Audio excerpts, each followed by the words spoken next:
marching into battle just as the sun rises over the horizon, bringing light, and Hobius Sanjaya spoke. Dhritarashtra's curiosity grew. "Tell me more," he said, "about the forces of Drishtadyumna, the Samakas and all the others that will fight alongside the Pandavas." But before Sanjaya could respond, he suddenly fell to the ground, overcome by a fit of anxiety. The assembly gasped in shock as Vidur, the wise counselor, cried out for assistance. "Sanjaya, great king, has fallen, senseless," he exclaimed. Dhritarashtra's face darkened with concern, and his sons, Duryodhana and others, looked on anxiously. When Sanjaya finally regained consciousness, he stood before Dhritarashtra. "Once more, your majesty," he said, "I have seen the Pandavas thinned by their years in exile, but still strong and determined. They will fight against you with all their might.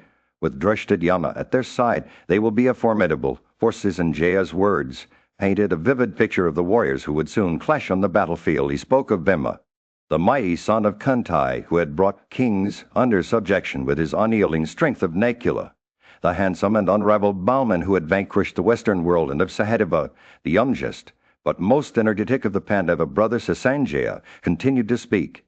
He mentioned Saikandan, the prince of Panchala, who had encountered the Kalingas in battle. He spoke of Virata, the lord of Matsya, and of Drupada, the king of Panchala, who was ready to fight alongside his son. Finally, Sanjaya named the greatest warrior of all, Vasudeva Krishna himself, who would stand by Yudhishthira's side in battle. And with that he concluded his tale of the Pandavas' army leaving Dhritarashtra and his sons to ponder. The sun had barely set over Hastinapura, casting a golden glow over the bustling city. Dhritarashtra, the blind king of the Kauravas, sat in his chambers, lost in thought. His mind was consumed by one person, Bhima, the mighty son of Pandu, and Kunti. The king's advisor Sanjaya stood before him, listening intently as Dhritarashtra poured out his fears. "My child," he began, "I am beset with terror at the thought of Bhima's wrath.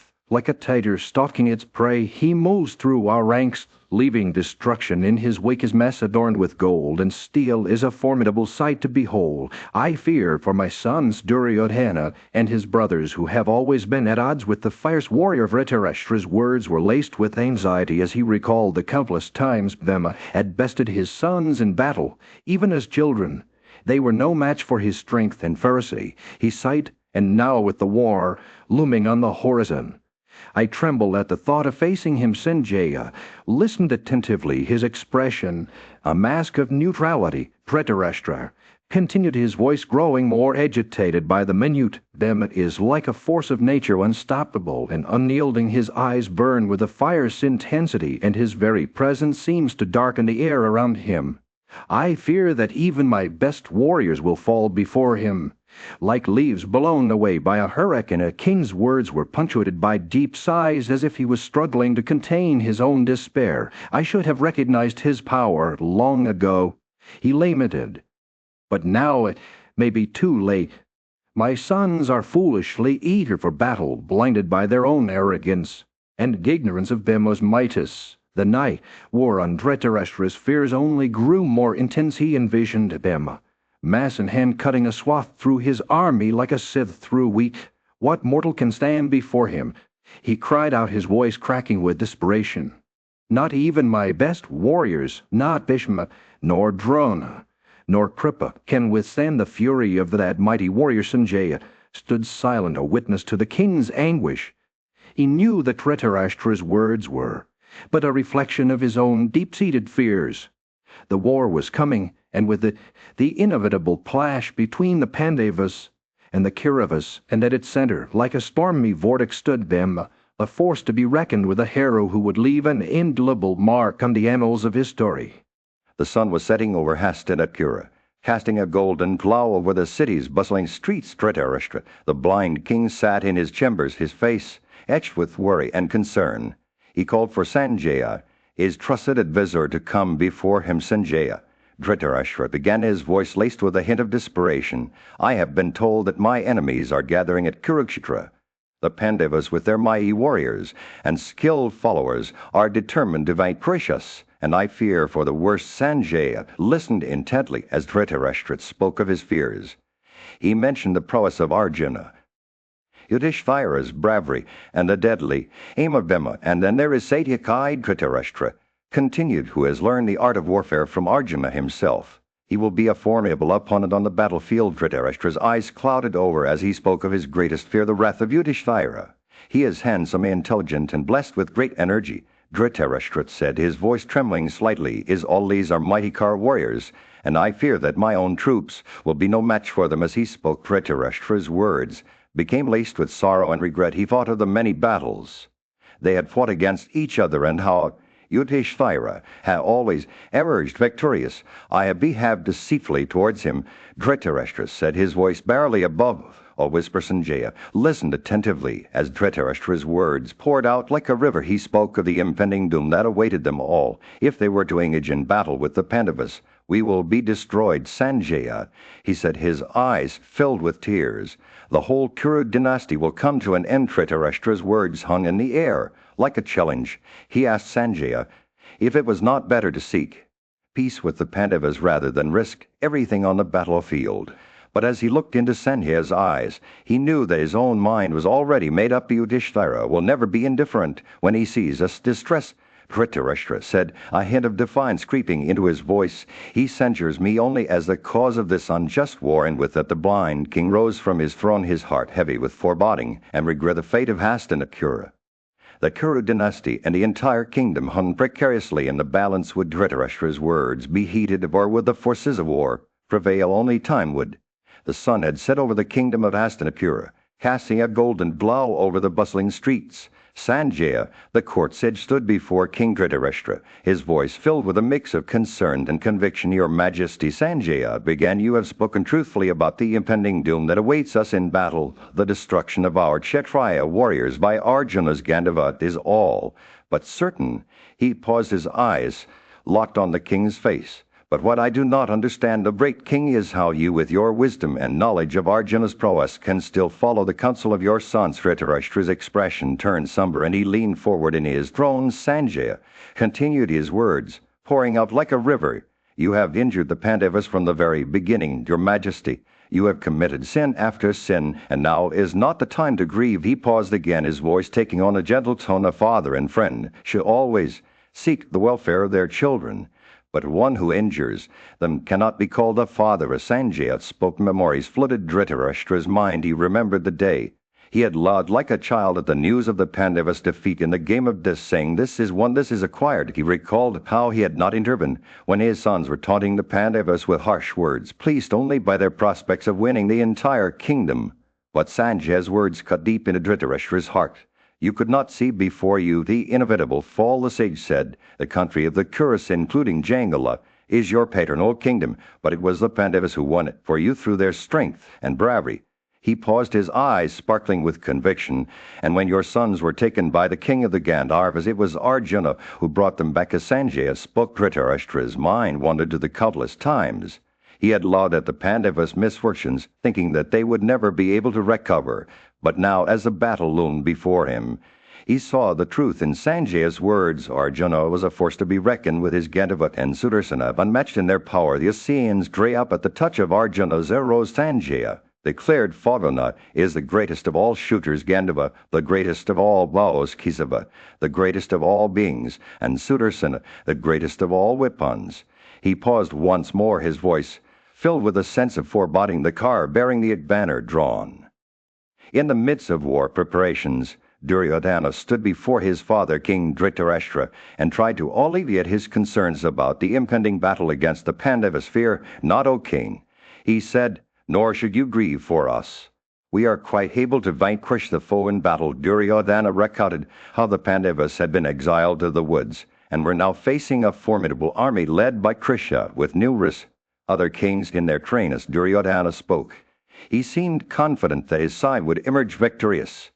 He boasted of his own prowess, saying, I have no equal on earth in an encounter with the mass. I have lived in my preceptors above, completed my knowledge and exercises there, and it is for this that I have no fear either of Bhima or of others. Duryodhana claimed that he had been trained by his preceptors to be unbeatable, and that even Vasava himself could not vanquish his vast host. Duryodhana's words dripped with conviction as he listed the names of his allies, each one a formidable warrior in their own right. Bhishma, united with us, is still capable of vanquishing the foe in battle, he said. Let thy fears. Therefore, O bull of the Bharata race, be all dispelled. He claimed that Arjuna would fall to his mass, and that numerous warriors of equal or superior energy would speedily throw him down. As Duryodhana spoke, it was clear that he believed himself to be invincible. His words were laced with a sense of superiority, as if he knew that the outcome of the battle was already certain in his favor. Let thy fears, therefore caused by Vrikadura, be dispelled, he said, for I will certainly slay him in fierce conflict. Duryodhana's confidence seemed to know no bounds, and it was clear that he believed himself to be the greatest warrior on earth despite his boasts. However, Duryodhana's words were tinged with a hint of desperation. He knew that the war would not be easy, and that his side faced formidable opponents. But for now at least, he seemed determined to push forward, convinced that his own prowess would carry the day. As he finished speaking, it was clear that Duryodhana's fate was inextricably linked with that of his father, King Dhritarashtra, and that their future hung precariously in the balance. In the midst of war preparations, Duryodhana, a powerful king, sought the counsel of his charioteer Sanjaya. What is Yudhishthira, the son of Kunti, doing in view of the battle? He asked, his voice laced with skepticism, and Jaya's eyes sparkled as he began to recount the events unfolding before him. Yudhishthira, O king, is filled with hope and cheerfulness, he said, his words dripping with admiration. So are Bhimasna and Arjuna, the twin brothers who stand by his side. Their faces shine like beacons of light, radiating an aura of fearlessness. As Sanjaya spoke, a vision unfolded before them. In the midst of the Pandava camp, Vivetsu, where Arjuna stood tall, his celestial car gleaming with a soft, ethereal glow. The chariot's wheels seemed to shimmer and shine like clouds charged with lightning. Behold, O Sanjaya, Arjuna said, his voice filled with joy, these are the signs of our impending victory. Duryodhana's eyes narrowed as he listened to Sanjaya's words. He couldn't help but feel a twinge of unease as he inquired about the steeds yoked to Arjuna's chariot and the banners that adorned its flanks. Staff. Sanjaya's response was like a gentle breeze on a summer day, carrying with it the whispers of the divine, the celestial artificer, Tashtrai or Vamana. He began his words, weaving a tapestry of wonder, aided by Sakura, and Datrai created forms of great beauty for Arjuna's car. They placed celestial images on his flagstaff, large and small of great value. Sanjaya spoke. The banners seemed to come alive before them, their colors shifting like the hues of a sunset. The image of Hanumat, the son of the wind god, appeared on the banner as if infused with life itself. And Vamana. Sanjaya continued, has contrived this banner to be ever-changing and varied, covering an area of 1 yohina, impervious to obstacles. Like Sakura's bow in the firmament, the steeds that drew Arjuna's chariot were a marvel to behold. A century of white celestial horses with the speed of the mind, presented by Chitrisna, the king of the Ghent harvest. Their number was replenished whenever they fell, as if infused with the magic of the divine. Yudhishthira's car was drawn by steeds of equal energy and white color like ivory, while Bhimasna's chariot was borne by coursers with the speed of the wind and the splendor of the 7 rishis. The great war was about to unfold on the fields of Kurukshetra. Dhritarashtra, the blind king of Hastinapura, sat in his palace concerned and anxious for the fate of his sons. He turned to Sanjaya, his charioteer and advisor, and asked, who among the Pandavas allies has come to fight on their behalf? Sanjaya replied, Krishna, the leader of the Vrishis, and Chaitanya have arrived along with Satyaki, who is also known as Yudhana. They are both mighty car warriors, proud of their strength and fame. Each has brought an exalheni of troops, of force so large it's almost unimaginable. Dhritarashtra's eyes widened in dismay. And what about the other kings? He asked. Sanjaya continued, Drupada, the king of Panchala, has come with his 10 sons and their warriors, led by Dreshtadyumna. He is well protected by Sikandin and has brought a full exalheni to honor Yudhishthira's name. Virata, the lord of earth, has also joined the Pandavas with 2 of his sons, Sankha and Uttara, along with their heroes Medarakshet and others. Duryodhana, Dhritarashtra's eldest son, spoke up. Father, why are you so worried? We have our own mighty warriors. Bhishma, Drona, Kripa, Karna, Jayadratha, Samanata, and Aswathaman, they are all invincible and can withstand the Pandavas. Dhritarashtra shook his head. No, my son, you don't understand. The Pandavas have assembled a force like no other. Them, Arjuna, Nekula Sahadeva, Drishta, Yamasadiyakai, Drupada, and many more, they are all mighty car warriors possessed of great bravery and prowess, who can stand against them. Duryodhana scoffed. But we of our own strengths to Bhishma will lead the charge, and Karna is invincible in battle. Sanjaya intervened, trying to calm Dhritarashtra's worries. O king, I'll tell you what's happening on the battlefield. Drishtadyumna is urging the Pandavas to fight, saying they should not fear their enemies. He claims he can withstand all those mighty Pavan and King Yudhishthira. The eldest of the Pandavas spoke up from afar. Drishtadyumna, we rely on your prowess, and steady us in battle. Rescue us safely from this war's sand. In the midst of a grand assembly, Dhritarashtra, the blind king of Hastinapura, stood before his son Duryodhana, and the other Kauravas. His voice trembled with concern as he spoke to his son. Yudhishthira, the son of Pandu, is a warrior of great courage, and has dedicated himself to the Brahmacharya mode of life since his youth. Alas, my foolish sons desire to fight against him, disregarding me who am thus beset with sorrow. Dhritarashtra implored Duryodhana, O son, desist from hostility. Under any circumstances, war is never applauded half. The earth is sufficient for your maintenance, and that of all your followers give back to the sons of Pandu their rightful share. He urged his son to reflect on the consequences of war, stating that his army would ultimately lead to his own doom. Dhritarashtra's words were echoed by other respected leaders, including Valak, Bhishma, Drona, Aswatam, and Sanjaya, Samidatta, Salya, Kripa, Satyvrata, Puravitra, and Virasravas. They all desired peace with the Pandavas, believing it to be just and consistent with justice. However, Duryodhana was unmoved by his father's words. He stood tall, his voice filled with conviction, as he challenged the Pandavas to battle, declaring that only he and Karna were prepared to celebrate the sacrifice of war. In this sacrifice, he said, my chariot will be the altar, my sword the smaller ladle, my mass the large one for pouring libations. My coat of mail will be the assembly of spectators, my 4 steeds the officiating priests, my arrows the blades of cues that grasped. Duryodhana's words dripped with arrogance as he boasted that 3 of them, himself, Karna, and Dusasana, would slay the Pandavas in battle. Either I will slay the Pandavas and rule this earth, or they will kill me and enjoy it. He declared. Dhritarashtra's expression turned sorrowful as he realized that his son was determined to follow a path of war. He abandoned Duryodhana, declaring, I now abandon you. Forever the king grieved for the kings who would follow Duryodhana into battle, knowing that they would be no match for the mighty sons of Pandu. As Dhritarashtra spoke, his words painted a vivid picture of the impending doom that awaited the Kauravas. He described how the sons of Pandu, Arjuna and Bhima, would lead their army to victory, scattering their arrows like seeds on a cultivated field. You will behold elephants at large. The sun had just begun to set on the kingdom of Hastinapura, casting a warm orange glow over the bustling streets. King Dhritarashtra sat in his chambers, his mind consumed by worry and concern for his son Duryodhana's fight. He turned to his wise advisor Sanjaya and asked him to recount what he had seen on his recent visit to the Pandavas' camp. Sanjaya cleared his throat and began to speak. Your Majesty, I must tell you that when I arrived at the Pandavas' camp, I found Krishna and Arjuna in a state of great joy. They were seated together on a golden dais adorned with flowers and garlands, their bodies radiating an otherworldly air. Their eyes sparkled like stars as they sipped Bhasha, wine from delicate cups. Sanjaya spoke.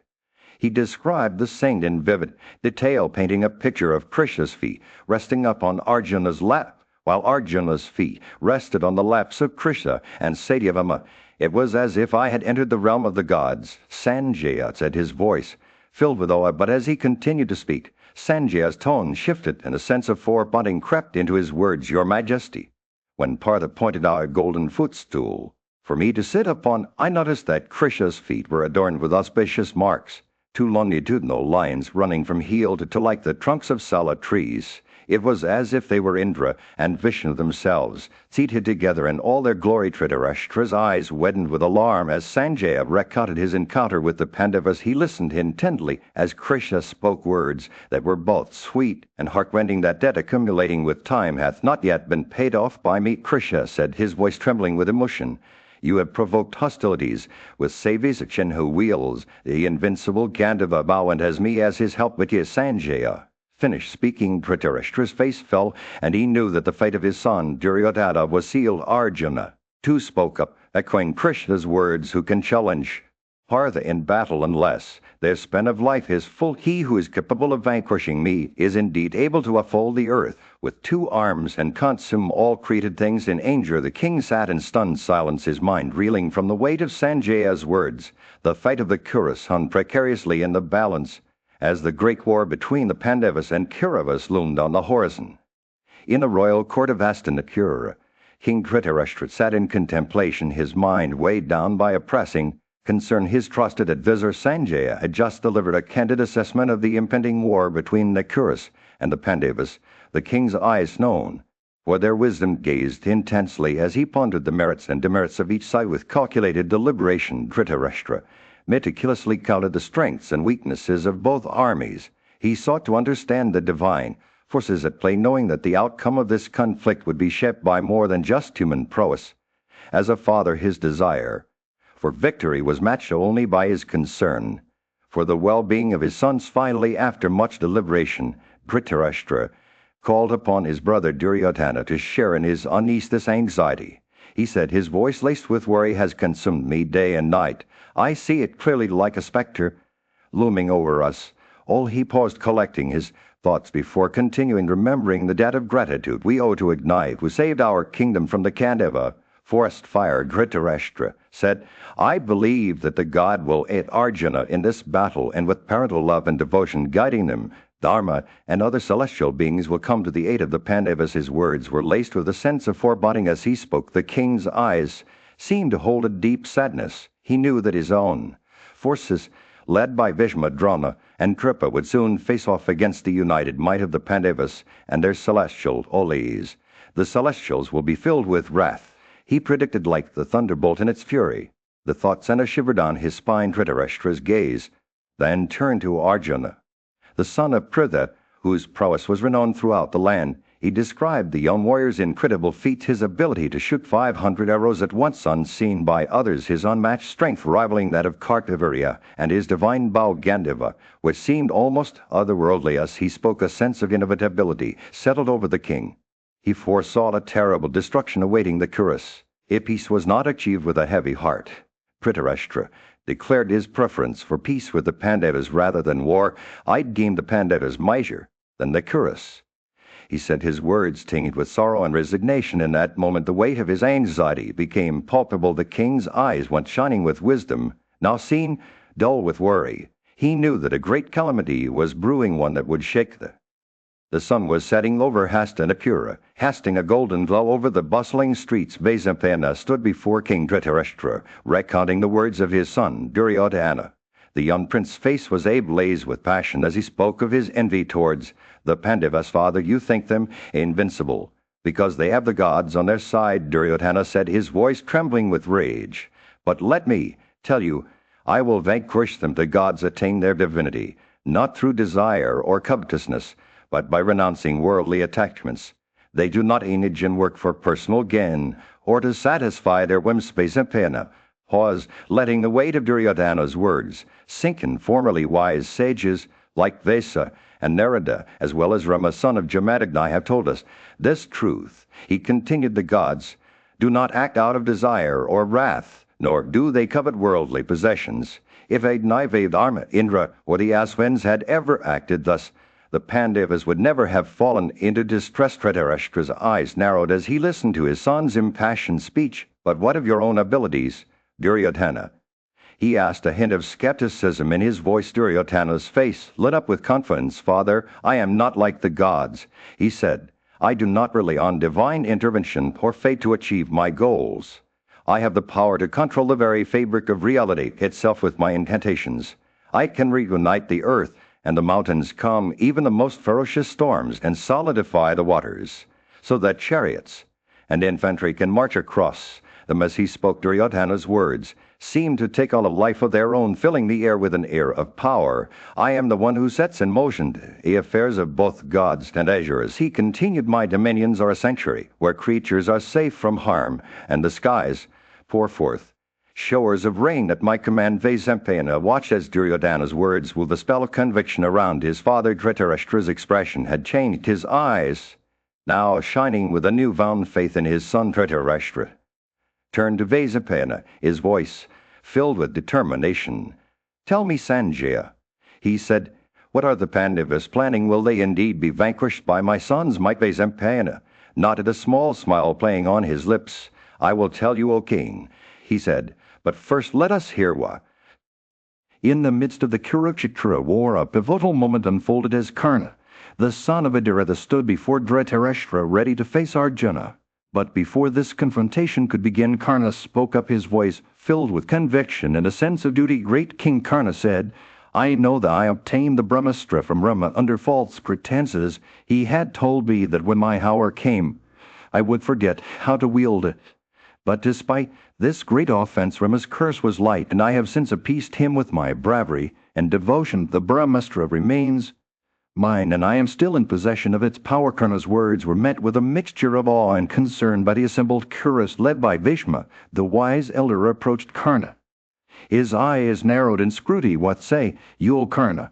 Bhishma asked. Your intellect is clouded at the approach of your hour. Do you not know that when the chief is slain, the rest will follow? You have heard of Arjuna's feat in burning the Khandava forest with Krishna by his side. It would be wise for you to temper your ambition and listen to reason. Karna stood tall, his voice unwavering as he responded to Bhishma's words. I know that I am no match for Arjuna, armed with the blessings of Krishna, but I will not back down. I will take on this challenge, and when I emerge victorious, I will grant you and our king numerous territories won by my prowess. Bhishma's expression turned skeptical, his voice dripping with sarcasm as he replied, Karna, your intellect is indeed clouded at the approach of your hour. You forget that when Arjuna wields the Sudarshana Chakra, even Indra's own gift to you will be broken and reduced to ashes. Karna's face remained calm, but a hint of doubt flickered in his eyes. He knew that Bhishma spoke the truth, yet he refused to yield. I lay down my arms, Karna declared, but I promise that after this war is over, I will return to the court and prove myself once more. The rulers of the earth will behold my prowess, and you, grandsire, will witness it first. Then, with these words, Karna departed the court, leaving behind a trail of unease among his comrades. Bhishma turned to Duryodhana, a smile spreading across his face. See how true is the Suta's son to his word, he said, chuckling. He has promised to slay thousands and tens of thousands, but will he be able to keep that promise? We shall see soon. And as Bhishma spoke, the sun was setting over the kingdom, casting a golden glow over the assembly gathered before Duryodhana.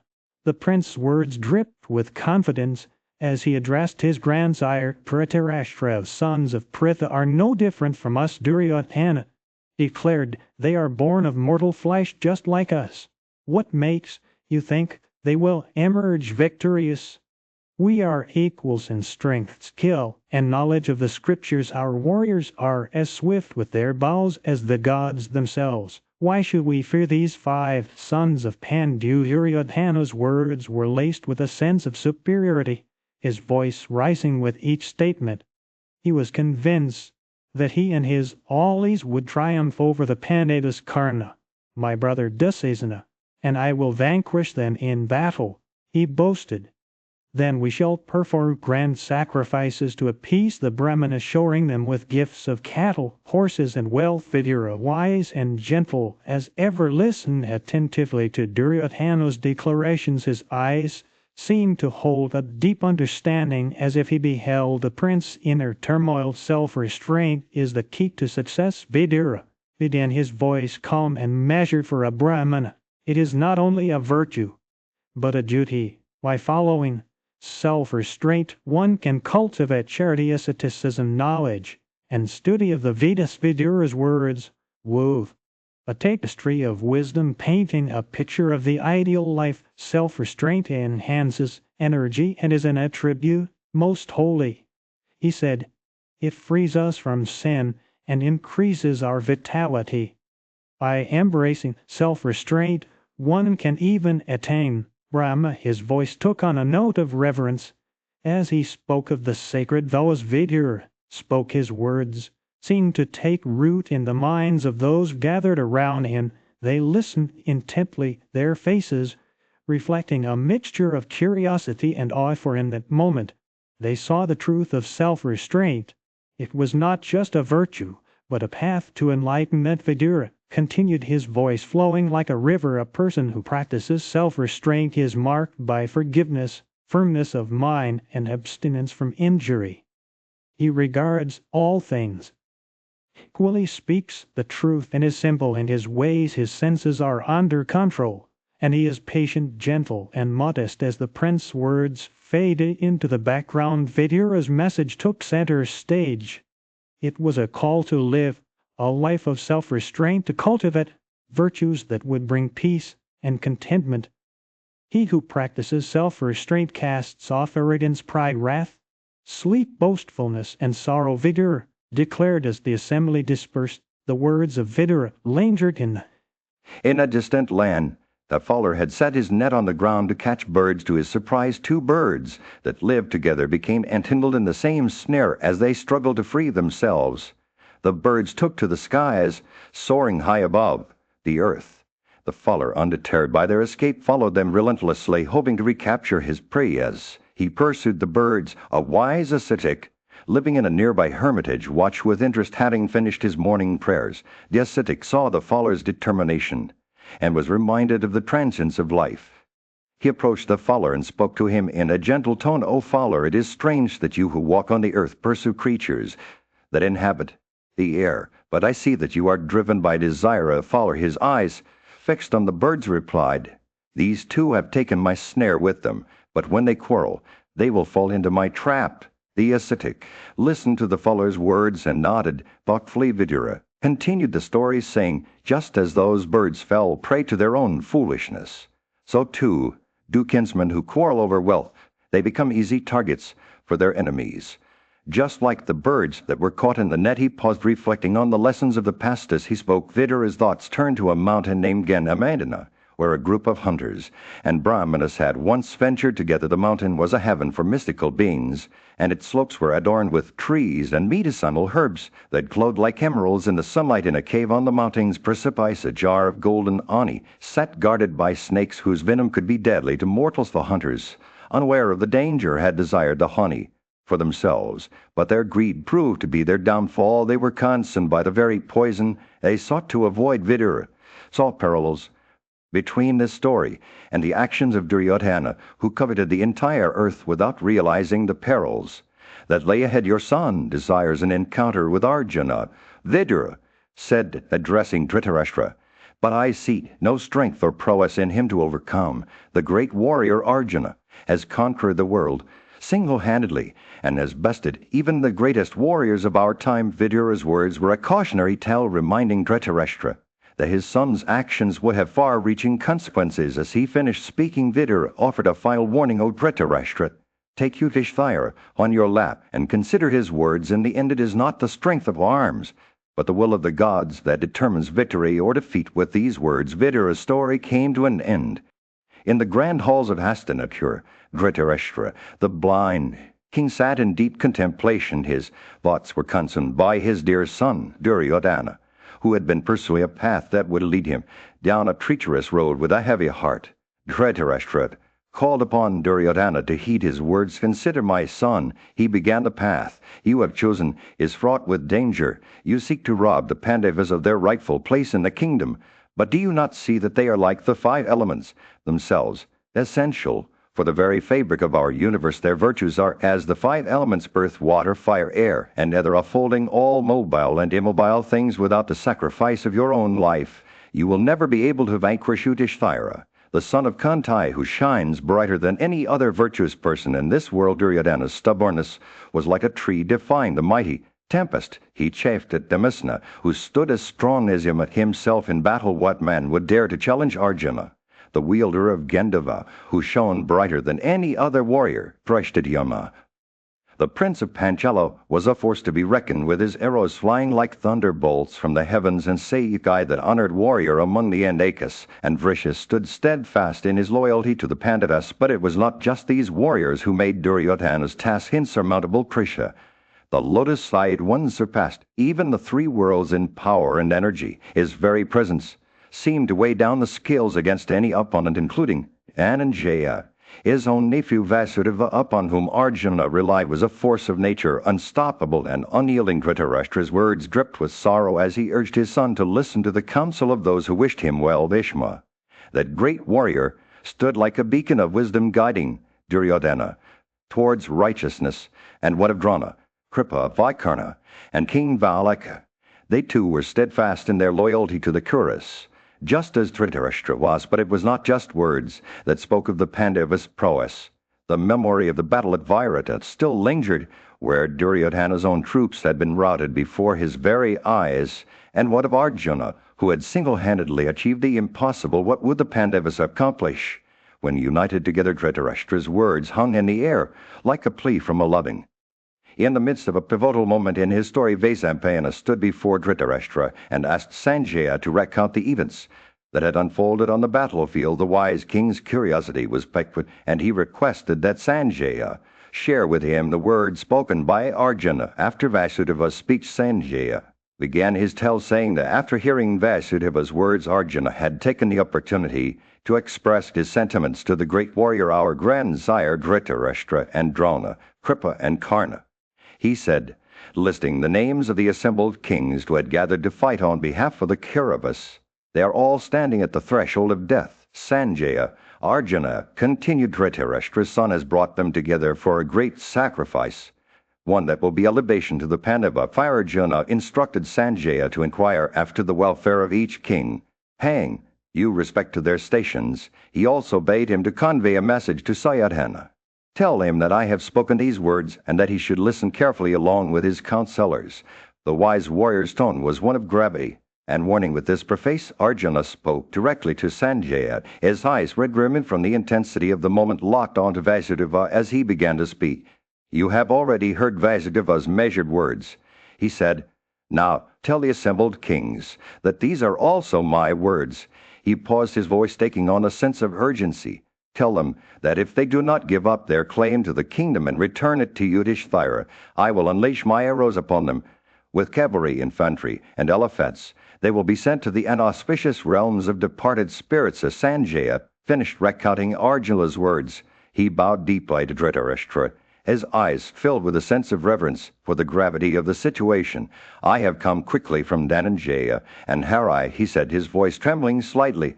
"I bring these weighty words to you, O king, that you may understand the depth of Arjuna's resolve." With those final words, Sanjaya's tale came to an end, leaving Dhritarashtra to ponder the gravity of the situation and the fate that awaited him and his sons. In the great assembly of kings, Duryodhana's careless words had fallen flat. The son of Dhritarashtra had shown little regard for Sanjaya's counsel, and the other kings had remained silent, their eyes cast down in respect. As the assembled monarchs rose to retire, the air was thick with tension, but one king lingered behind Dhritarashtra, who always followed his son's lead from affection. He wished the departing kings well, his heart heavy with concern for the future. In secret, he turned to Sanjaya and asked him to reveal the inner workings of both their own party and that of their sworn enemies, the Pandavas. Sanjaya, the sage son of Gavogana, gazed at Dhritarashtra with a knowing look. He understood the weight of his words and the potential consequences of speaking truth in private. "I will not speak to you in secret, O king," he said gently. "You may harbor ill feelings towards me." "If I doubt," Dhritarashtra's face fell, but Sanjaya reassured him that there was a way to clear the air. "Bring your father Vesa and your queen Ganara into this council," he suggested.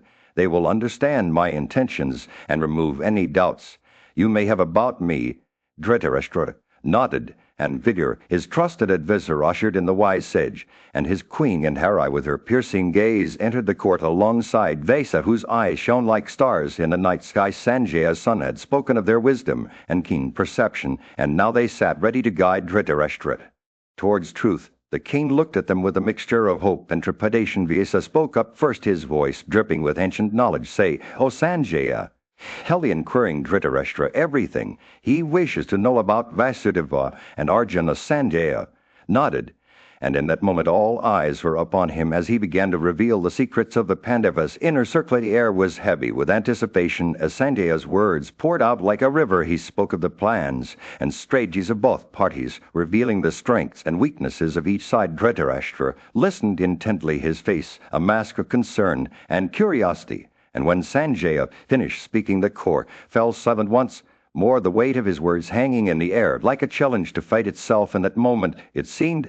as though the very course of his story was being rewritten before their eyes. The kings, the sages, and the queen had gathered around Dhritarashtra, urging him towards wisdom and truth, and Sanjaya, the wise son of Gabodana, stood at the center, his words a bridge between two worlds. In the midst of the battlefield, Sanjaya stood before King Dhritarashtra, his voice a gentle breeze amidst the chaos. Those two, Arjuna and Vasudeva, are like two suns shining brightly in the sky. He began his words, dripping with reverence. Their bond is one of perfect equality, for they have transcended the mortal realm. Their births were not ordained by fate, but rather a choice made by their own free will. Sanjaya's eyes seemed to gaze beyond the present moment as he spoke of Vasudeva's discus. This mighty tool with its radiant energy can take on various forms at will, and is nearly invisible to the Kauravas. Its power lies not in brute force, but in the subtle art of illusion. As Sanjaya spoke, his words conjured images of the discus spinning through the air, leaving a trail of wonder in its wake. A king's curiosity was piqued, and he asked Sanjaya to reveal more about the Pandavas. Tell me, O Sanjaya, Dhritarashtra implored, what are their strengths and weaknesses? Sanjaya smiled knowingly, his voice taking on a tone of awe. If the entire universe were weighed against Janardana, even then Janardana would be found to be heavier. His power is such that he can reduce the cosmos to ashes with a mere thought. Yet the universe itself cannot possibly vanquish him. As Sanjaya spoke, his words wove a tapestry of wonder and reverence around the figure of Krishna. Wherever truth, virtue, modesty, or simplicity dwell, there too is Govinda, and where Krishna resides, success must follow. The king's eyes widened as he listened to Sanjaya's tale, for he saw in it a glimmer of hope amidst the darkness that had consumed his family. Sanjaya continued, his voice a gentle stream meandering through the landscape of the story. Janardana guides the earth, the firmament, and the heavens with ease, using the Pandavas as mere pawns in his grand game. And though he may seem to be beguiling the world, it is all part of his divine plan. The king's thoughts were a jumble of emotions as he listened to Sanjaya's words. Awe, wonder, and perhaps even a glimmer of hope. Sanjaya's narrative was like a lotus blooming in the depths of the battlefield.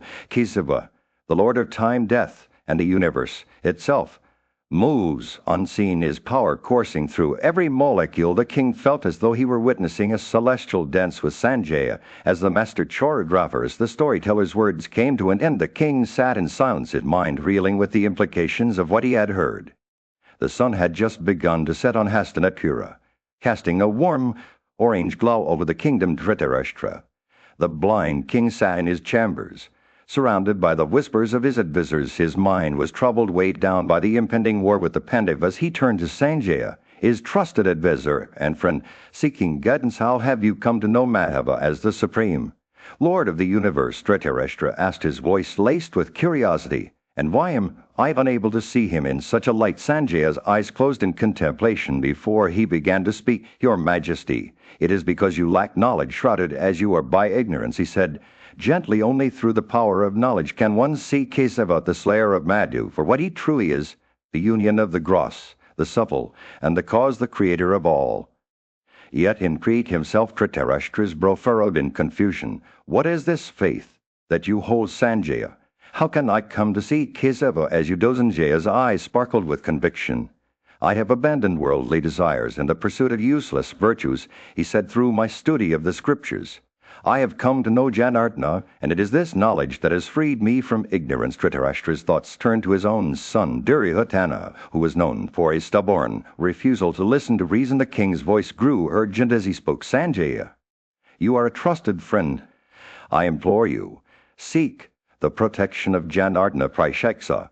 Perhaps it is not too late for my son to change his ways. But Duryodhana was unmoved by his father's words. Even if Kesava and Arjuna were united in friendship, he said, I would still refuse to submit to him. I will never yield to the divine son of Devaki. Gandhari, Dhritarashtra's wife, entered the room, her eyes blazing with anger. This wicked son of yours has rejected the wisdom of his elders and abandoned all that is good, she said, her voice trembling with sorrow. Dhritarashtra, sight defeated by his son's obstinacy. But Vesa, the wise sage who had come to guide him, intervened. Listen, O king, he said softly. Sanjaya has been sent as an envoy from Kesava himself. If you listen to Sanjaya with an open heart, he will lead you to salvation. The king's thoughts turned inward, and he knew that Vesa spoke the truth. He looked at Sanjaya with newfound respect and asked, Tell me, Sand. The sun had just begun to set over the kingdom of Hastinapura, casting a warm orange glow over the landscape. Dhritarashtra, the blind king, sat on his throne, his eyes closed in contemplation. He was deep in thought, his mind consumed by one person, the enigmatic and revered Lord Krishna. Sanjaya, Dhritarashtra called out to his charioteer and advisor, I implore you, tell me more about the lotus-eyed Krishna. I long to understand the depths of his being, to grasp the essence of his divine nature. Sanjaya, a wise and learned man, approached the king, a hint of a smile on his lips. Your Majesty, Sanjaya began, I have told you many stories about Lord Krishna before, but if you wish to know more, I shall recount some of the names by which he is known. They hold secrets and mysteries that reveal the extent of his divinity. Dhritarashtra leaned forward, his ears eager to drink in every word. Seva. Sanjaya continued, is a name that defies description, for it speaks of an immeasurable greatness that transcends words. Yet there are other names that speak of his boundless nature. Vasudeva, the enveloper of all creatures with the screen of illusion. Vishnu, the all-pervading one. Madhava, the Munai who practices concentration and yoga absorption. As Sanjaya spoke, Dhritarashtra's eyes began to shine with a newfound understanding. He listened intently as his charioteer revealed more names. Madhusudana, the slayer of the Ishvara. Madhuprisha, the one who unites the concepts of existence and eternal peace. Pundarakaksha, the indestructible one whose abode is high and eternal. Sanjaya's words wove a tapestry of wonder around Dhritarashtra, painting a picture of Lord Krishna as a multifaceted being full of contradictions and paradoxes. He was the slayer of Madhu, yet also the substance of the 24 objects of knowledge, the refuge of all human beings, yet also the one who beguiles creatures with his power to make the unreal appear real. As the night deepened, Dhritarashtra's mind became filled with a sense of awe and reverence. He knew that he had only scratched the surface of Lord Krishna's mysteries, but he was content to bask in the radiance of his being. Sanjaya finished speaking, and the king's eyes turned towards him filled with gratitude. Sanjaya, Dhritarashtra said, his voice barely above a whisper, I am grateful for your words. I know now that Lord Krishna is not just a person, but a manifestation of the divine itself. He will come to us as he.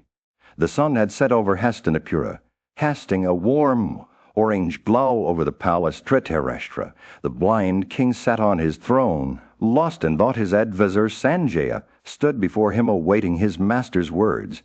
The king's voice was laced with longing as he spoke of Vasudeva, the revered leader of the Yadavas. So Sanjaya, Dhritarashtra, began, his eyes closed as if to see the vision unfold in his mind. I envied those blessed with sight who will behold before them that Vasudeva, his body shines like a radiant sun, illuminating all it touches.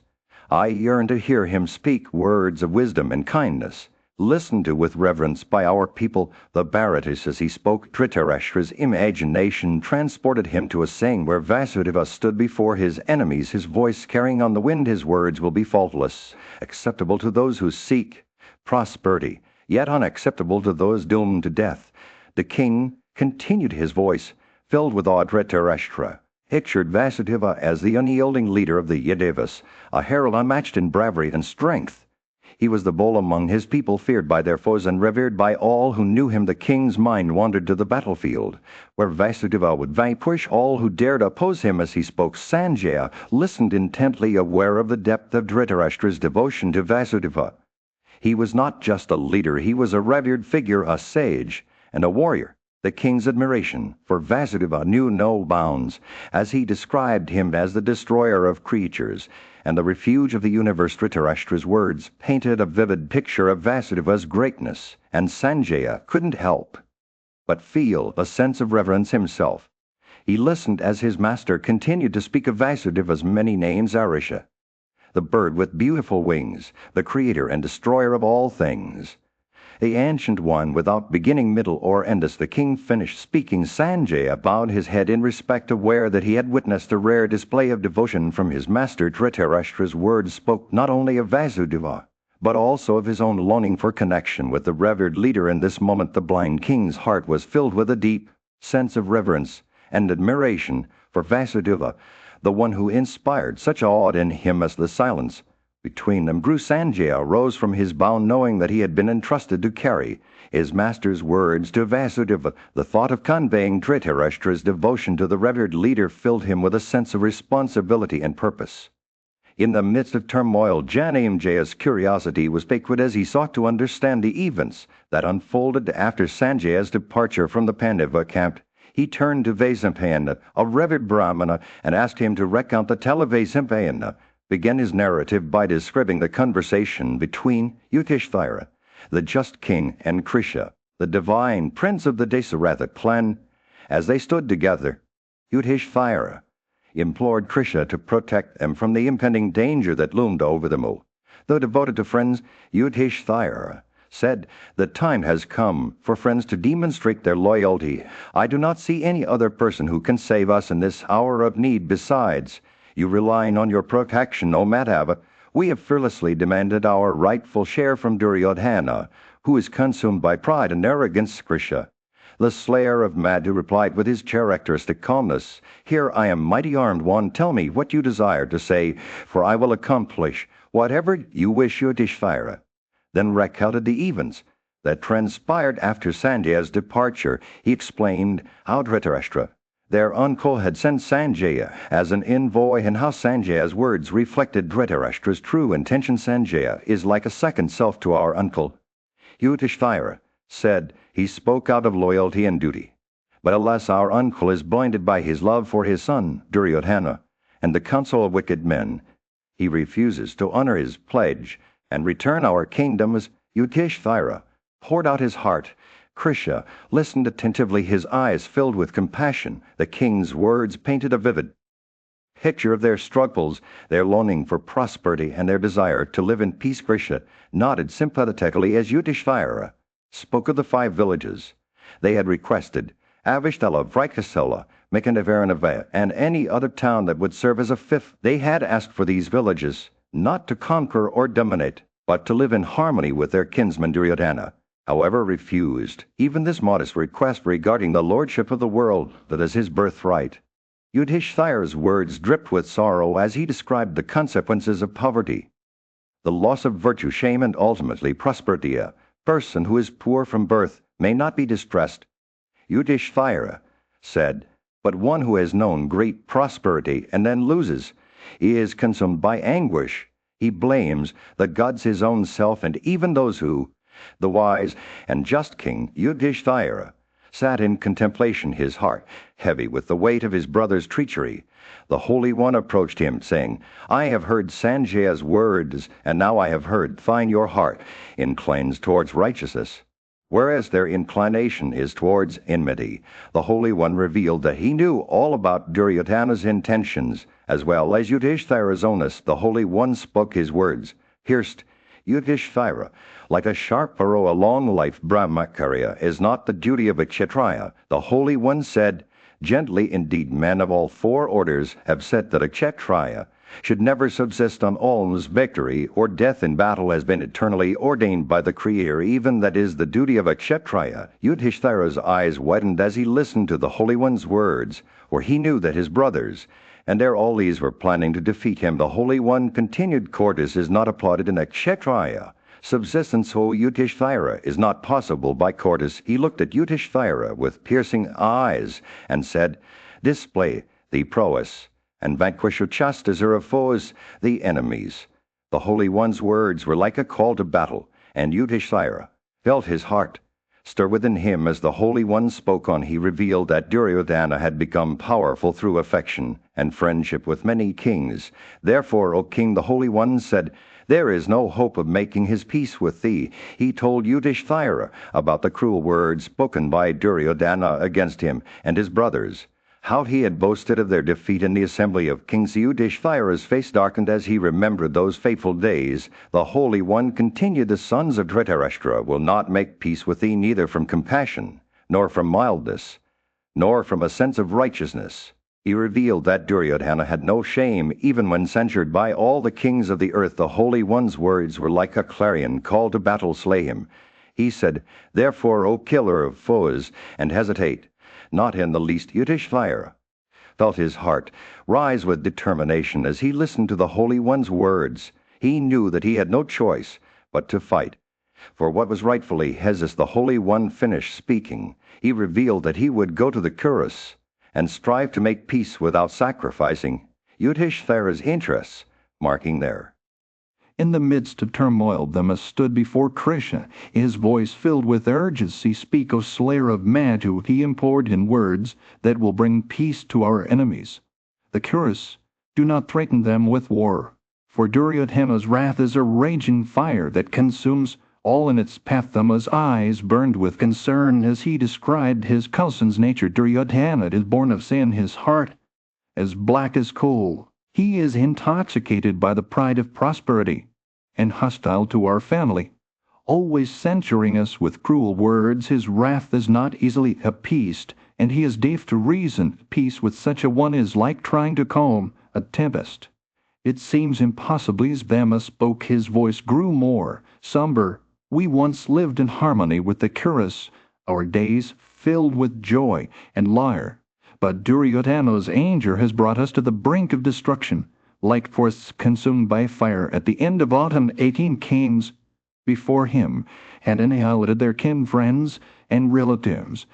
A grand reminder that evil is born in every yuga, threatening to destroy all that is good. Krishna listened intently, his expression unreadable. Then continued, Duryodhana's birth is like the rise of Kali, the dark goddess who brings destruction with her. We must address him with gentle words, not bitter ones, and speak to his heart in a language of virtue and profit. All of us would rather submit to him in humility than see our family destroyed. Bhima's words were echoed by Yudhishthira, who nodded in agreement. Arjuna, too, was averse to war, his compassion for all living beings evident in the lines on his face. Let us not forget that we are still brothers. Bhima pleaded with Krishna. Let us try to bring peace, even if it means humiliation. For us, anything is better than seeing our family annihilated. The sun dipped below the horizon, casting a golden glow over the assembly. Bhima's words hung in the air like a challenge. With Krishna find the way to calm Duryodhana's wrath and save their family from destruction? Only time would tell. In the midst of the great assembly, Vasambhana's words hung in the air like a whispered secret. Bhima, the mighty warrior, had spoken with an unexpected gentleness, and his words were still echoing in the minds of all who listened. But Kesava, Rama's younger brother, was not one to be swayed by mildness alone. He loud aloud, his voice like thunder on a summer day, as he wielded his Balsaria with ease. He spoke. Kesava's words were like the gentle breeze that fanned a fire into a blaze. Bhima, you who have always been a warrior, desirous of crushing the wicked sons of Dhritarashtra, what is this? I hear you who have spent countless nights pacing back and forth, your heart aflame with anger. Now speak of peace. Kesava's words were like a challenge, a test of Bhima's mettle. Bhima's face grew hot as he remembered the many battles. He had fought the many foes. He had vanquished. He recalled the oath he had sworn to his brothers to slay Duryodhana with his mass, and yet now he spoke of peace. Kesava's words cut deep like a knife that slices through armor. Bhima sat in silence, his mind racing with memories and doubts. Kesava continued to speak. Your heart is troubled, Bhima. I can see it in your eyes. You behold omens everywhere, signs of impending doom. Perhaps This is why you desire peace. Kesava's words were like a gentle rain that soothes the parched earth. But them knew that he was not alone in his doubts. His brothers, Arjuna and Nakula, were also troubled, their hearts heavy with grief. And so Kesava spoke again, his voice like a call to arms. Rise up, O Bharata. Do not yield to despair. You are a Kshatriya, a warrior born of warriors. Your people need you now more than ever. As the words hung in the air, Dhamma felt a spark ignite within him. He remembered his own deeds, his own strength and courage, and he knew that he could not falter now with a newfound determination. He rose to his feet, his heart ablaze with the fire. All the assembly watched as Bhima stood tall, his eyes burning with a fire that would not be extinguished. He was no longer the warrior who had spoken of peace. He was once again the mighty Bhima, the repressor of foes, and in that moment all who listened knew that the battle ahead would be fierce and far from over. In the midst of a heated discussion, Bhima, the ever-wrathful warrior, was suddenly awakened like a fiery steed ready to charge into battle. His anger had been simmering beneath the surface, and Vasudeva's words were the spark that set it ablaze. Achyuta, Bhima began, his voice low and menacing. I have something I